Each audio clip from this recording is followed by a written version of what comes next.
Hello students, welcome to all of आपके अपने YouTube channel पर।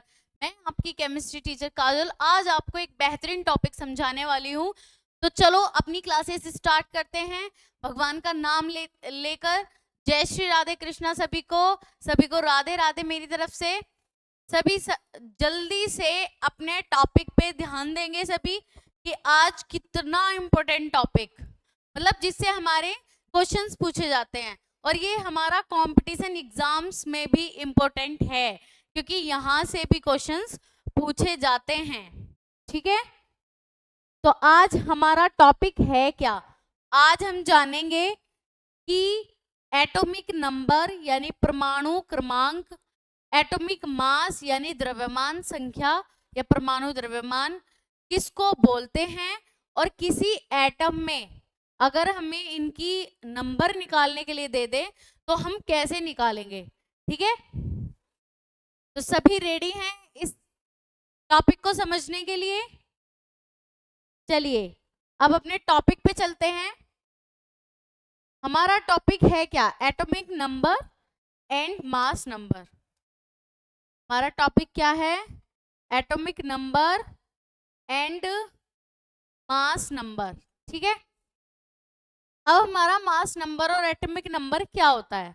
जैसे कि अभी तक हमने क्या डिस्कवरी कर ली, न्यूट्रॉन की भी, प्रोटॉन की भी और इलेक्ट्रॉन की भी, और ये भी पता कर लिया रदरफोर्ड के अनुसार कि प्रोटॉन तो होता है किसमें? न्यूक्लियस में, और न्यूट्रॉन भी किसमें होता है? न्यूक्लियस में होता है, लेकिन इलेक्ट्रॉन उसके चारों तरफ रहते हैं। अभी शेल की बात नहीं हुई, सिर्फ इलेक्ट्रॉन प्रोटॉन न्यूट्रॉन की बात हुई। ठीक है, जैसा आपको डायग्राम में दिख भी रहा है, आपको यहाँ पे दिख भी रहा है, क्या है यहाँ पे देखिए, ये क्या है? एटम है, और इसमें जो ये पॉजिटिव लग रहा है ये क्या है? पॉजिटिव वाला क्या है?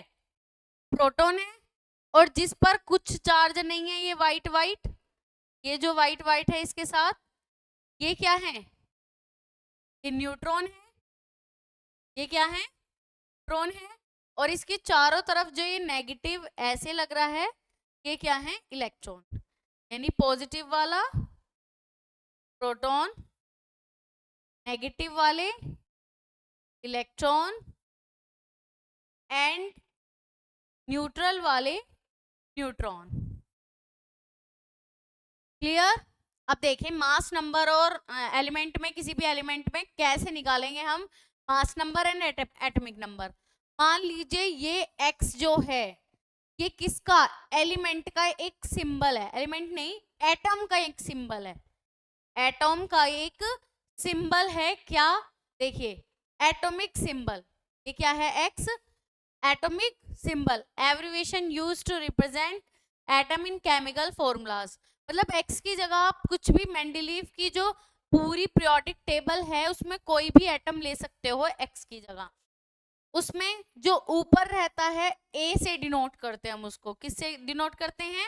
a से, और जो नीचे उसको करते हैं हम z से। ये वाली जो फॉर्म है हमको इस तरीके से भी देखने के लिए मिल जाएगी, z, x and a।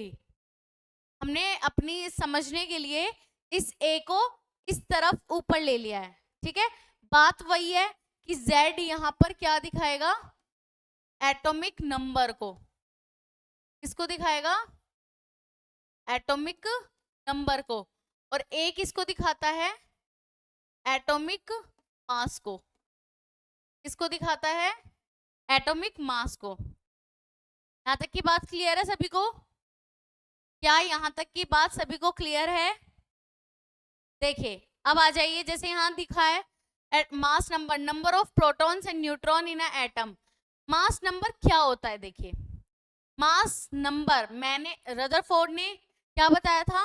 Rutherford ने बताया था कि जो उस एटम का जो मास है, जब उन्होंने अल्फा कण की बमबारी की यानी कि अल्फा स्कैटरिंग की, अल्फा स्कैटरिंग के बाद उन्हें पता चला कि बीच में कोई पॉजिटिव पार्ट है जो छोटा, और उन्हें ये भी पता चला कि ये जो पॉजिटिव चार्ज है, ये जो पॉजिटिव पार्ट है, एटम का पूरा मास इसमें है। इसका मतलब बाहर तो एक खोखला गोला बोल दो, जो उसका पूरा जो वेट है वो कहाँ है? उसके मिड में है। कहाँ पे है? उसके मिड में, ठीक है। तो ये रदरफोर्ड ने बताया था। तो मिड में जो खोज हुई तब हुआ कि प्रोटॉन के साथ क्या क्या होता है, न्यूट्रॉन होता है। न्यूट्रॉन वैसे तो अनस्टेबल है, लेकिन वो प्रोटॉन के साथ होता है। किसके साथ होता है? प्रोटॉन के साथ होता है। बात समझ में आई? तो ये प्रोटॉन और न्यूट्रॉन, आपको ये न्यूक्लियस है पूरा, जिसमें प्रोटॉन और न्यूट्रॉन है और इलेक्ट्रॉन इसके चारों तरफ है। बात समझ में आई? तो मास नंबर हो जाता है हमारा, अगर हम यहां से फॉर्मूला देखें तो मास नंबर हो जाता है हमारा क्या? मास नंबर क्या हो जाता है हमारा? यानी ए क्या हो जाता है? क्या? जेड। जेड यानी, जेड मत बोलो अभी, पी प्लस एन बोलो। क्या बोलो? P plus N. पी मतलब प्रोटॉन, पी मतलब प्रोटॉन, और एन मतलब न्यूट्रॉन। एन मतलब न्यूट्रॉन। बात समझ में आई यहां तक? हम मास नंबर को किससे डिनोट करेंगे? A is equal to P plus N, यानी A is equal to proton plus neutron. इतनी बात समझ में आती है? अब एटॉमिक नंबर, एटॉमिक नंबर होता है हमारा Z। अब Z क्या होता है? एटॉमिक मास तो हमें पता चल गया भाई, बीच में जो पार्ट है किसका? पूरा जो पार्ट है जिससे प्रोटॉन प्लस न्यूट्रॉन, वो पूरा मास नंबर होता है, क्योंकि मास न्यूक्लियस में होता है। तो न्यूक्लियस में क्या क्या चीज है? प्रोटॉन और न्यूट्रॉन है। तो हमने दोनों को ऐड करके मास नंबर निकाल दिया।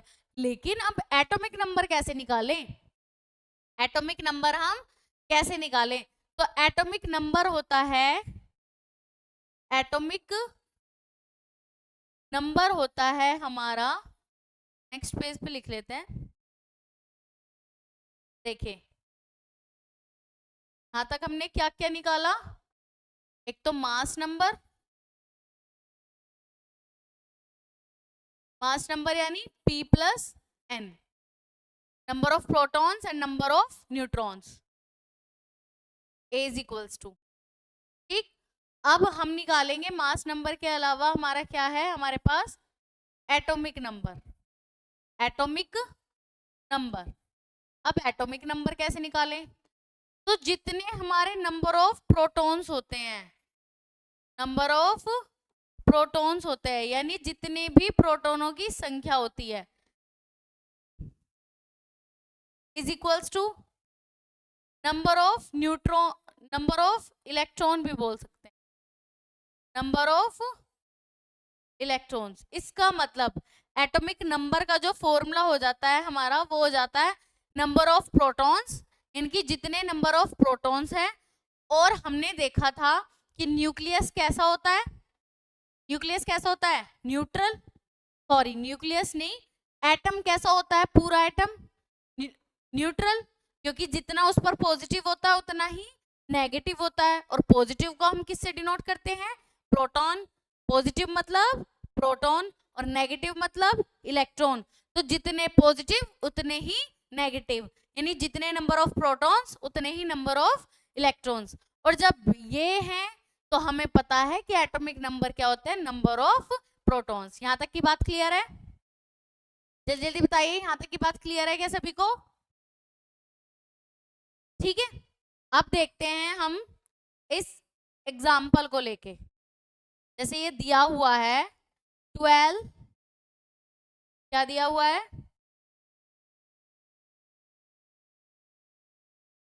12 6, 12 6C, यानी कार्बन दिया हुआ है। X की जगह हमारा क्या आ गया? कार्बन। A की जगह हमारा क्या आ गया? 12, और Z की जगह हमारा क्या आ गया? 6। इसका मतलब Z क्या है? Z क्या है? Z, एटॉमिक नंबर को हम किससे डिनोट करते हैं? Z से। एटॉमिक नंबर को हम किससे डिनोट करते हैं? Z से करते हैं, Z से। Is equals to number of proton को किससे करते हैं? P से। Is equals to number of electron को किससे करते हैं? E से। इनकी Z is equals to P is equals to E, ये है। अब देखिए इसमें तो हमारा Z क्या हो जाएगा? Z, Z क्या हो जाएगा हमारा? Z हो जाएगा 6। Z यानी एटॉमिक नंबर, एटॉमिक नंबर यानी number of protons and number of electrons, यानी कि इलेक्ट्रॉन भी हमारे 6 और प्रोटॉन भी हमारे 6, यानी Z इज इक्वल टू 6, इसका मतलब P is equal to 6 and E is equal to 6। बात समझ में आई? जैसे यहाँ पे लिखा हुआ है 6 प्रोटॉन एंड 6 इलेक्ट्रॉन, ठीक है। अब ये न्यूट्रॉन कैसे निकालेंगे हम? क्या निकालेंगे? न्यूट्रॉन कैसे निकालेंगे? तो यहाँ जरा देखिए न्यूट्रॉन कैसे बताया था। मास नंबर क्या होता है? मास नंबर क्या होता है? मास नंबर होता है यानी कि A इज इक्वल टू होता है P प्लस N। क्या होता है? P plus N। अब यहाँ देखिए हम इस फॉर्मूले को अगर यहाँ पे लगाएं, A इज इक्वल टू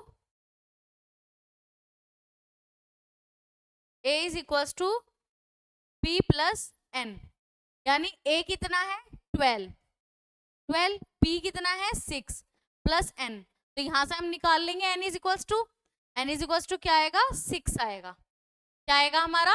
6 आएगा। बात समझ में आई? यहाँ तक बात समझ में आई? हमारा N इज इक्वल टू आ जाएगा 6, ठीक है। ये नोट कर लेना। चलिए अब एग्जाम्पल्स देख लेते हैं कुछ ऐसे ही निकाल के, फिर आप निकाल के प्रैक्टिस करना। आप निकाल के फिर प्रैक्टिस करना। एग्जाम्पल ले लेते हैं अब। एग्जाम्पल्स हमारे पास है Li6 कर लो, Li6। इसमें पूछा है आपसे, क्वेश्चंस है नंबर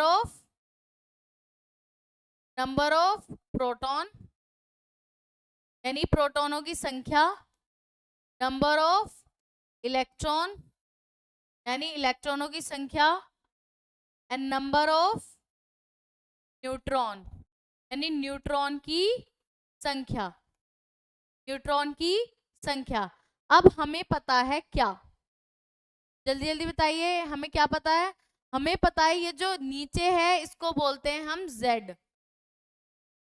ये जो ऊपर है इसको बोलते हैं हम A, और हमें यहाँ पे फॉर्मूला पता है कि A is equal to Z plus N। इसका मतलब P प्लस N भी बोल सकते हैं। जब Z is equal to P है, P is equal to E है, तो हम P की जगह Z भी लिख सकते हैं। तो A is equal to Z plus N, यानी A कितना है हमारा? 6। कितना है हमारा? 6। और Z कितना है हमारा? Z कितना है हमारा? 3 प्लस हमें N निकालना है, N यानी 6 माइनस 3, यानी N इज इक्वल टू क्या निकला? 3। क्या निकला? 3, यानी कि नंबर ऑफ प्रोटॉन्स क्या हो जाएंगे? हमें पता है Z is equal to P is equal to E, यानी कि जो Z है वो ही P। तो Z कितना है? 3, यानी P भी कितना हो जाएगा? 3। कितना हो जाएगा? 3। नेक्स्ट, नंबर ऑफ इलेक्ट्रॉन, जितने P उतने ही E, इसका मतलब ये भी 3। नंबर ऑफ न्यूट्रॉन्स यानी ये भी 3, जो हम निकाल के लेके आए। बात समझ में आई यहाँ तक? आई होप सभी को क्लियर है ये बात। सभी को ये बात क्लियर है? ठीक है, चलिए देखते हैं अब आगे और कुछ एग्जाम्पल्स ले लेते हैं। और एग्जाम्पल्स ले लेते हैं। 11Na23, क्या लिया हमने? 11Na23। अब देखें यहाँ पे 11Na23 पूछ क्या रहा है ये? अब तो सिंबल लिख दूं, कोई दिक्कत होगी नहीं। जहां P लिखूंगी वहां नंबर ऑफ प्रोटॉन, जहां E लिखूंगी वहां नंबर ऑफ इलेक्ट्रॉन, और जहां N लिखूंगी नंबर ऑफ न्यूट्रॉन। PEN निकालने हैं। क्या निकालने हैं? PEN। तो जल्दी जल्दी बताइए, ये क्या है हमारा? A, ये क्या है हमारा? Z। तो जल्दी जल्दी आंसर बताइए इसका, सभी आंसर्स बताइए। तो क्या हो जाएगा? हमें पता है Z is equal to P is equal to E, यानी Z कितना है हमारा? 11, यानी P भी कितना हो जाएगा? 11, E भी कितना हो जाएगा? 11। तो लगा दो, P is equal to 11, E is equal to 11। ये तो आ गया भैया हमारा आंसर। ये तो आ गया है।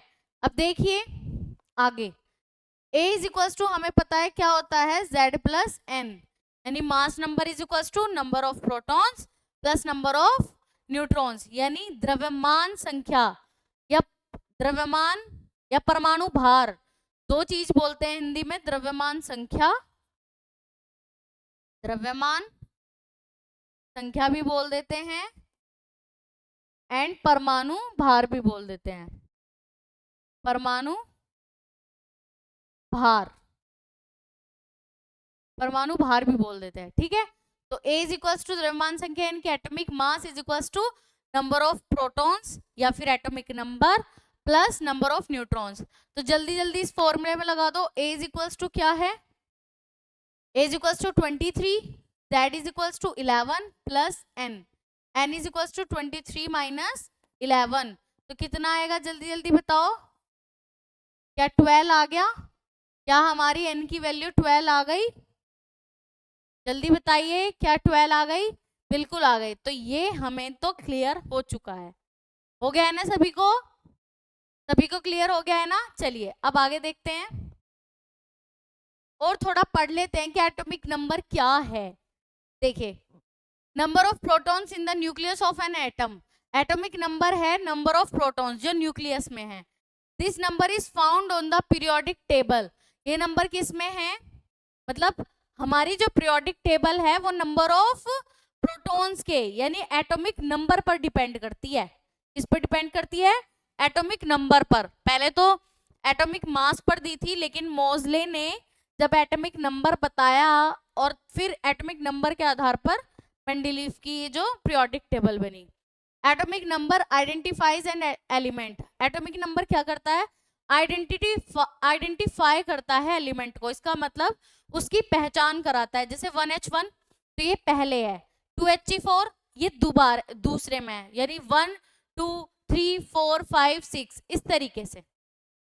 ऑलवेज अ पॉजिटिव नंबर, हमेशा एक पॉजिटिव नंबर है, क्योंकि आपको पता है नंबर ऑफ प्रोटॉन्स क्या होते हैं, एटॉमिक नंबर ही होता है, और प्रोटॉन क्या होगा, हमेशा पॉजिटिव होगा।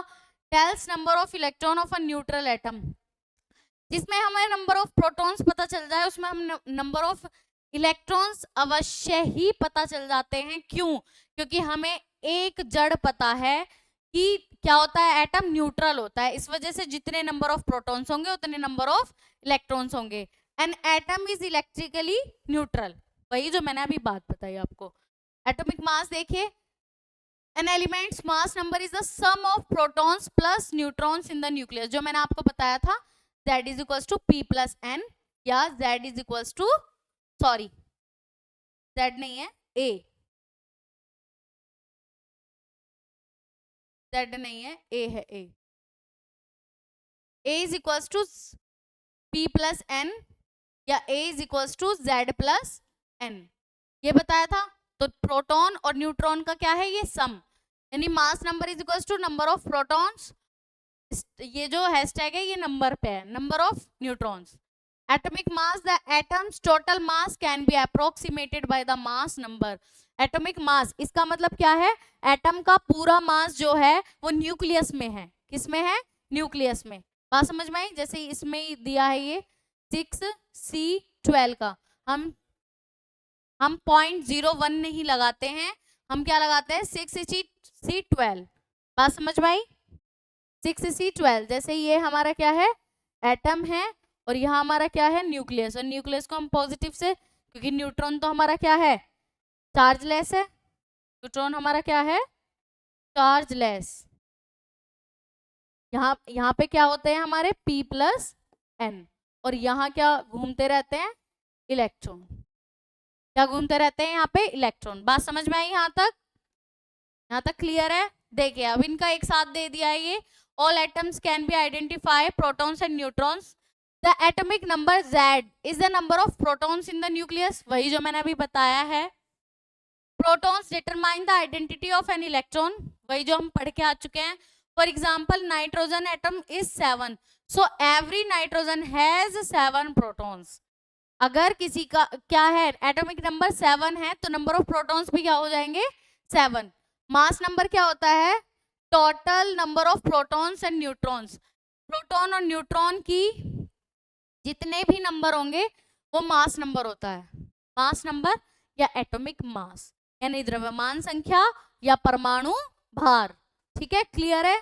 वही जो सिंबल मैंने आपको पहले बता दिया था, ए जेड एंड एक्स। बात समझ में आई? सब कुछ लिखा हुआ है, आप अच्छे से नोट कर सकते हैं इसको। आई होप यहां तक आपको क्लियर है। आज के बाद आप atomic number, atomic mass, number of protons, number of electrons, number of neutrons का कोई भी न्यूमेरिकल नहीं छोड़ेंगे, चाहे वो कंपटीशन एग्जाम्स में पूछा जा रहा हो, चाहे वो 11th या 12th में पूछा। ठीक है, तो आज की क्लास हम यही अपनी ओवर करते हैं इस बेहतरीन टॉपिक के साथ। तो सभी क्लास को लास्ट तक कंप्लीटली देखिए और क्लास को देखकर वीडियो को जरूर लाइक कर दें और कमेंट कर दें। ठीक है, और जो भी नया बच्चा जुड़े इस चैनल से वो चैनल को जरूर सब्सक्राइब करें, क्योंकि आपकी हेल्प बिल्कुल फ्री हो रही है हमारे चैनल पर, चाहे वो ऑल कंपटीशन एग्जाम्स हो या वो साइंस से रिलेटेड क्वेश्चंस हो। ठीक है, ऑल द बेस्ट सभी को। जय श्री राधे कृष्णा, राधे राधे।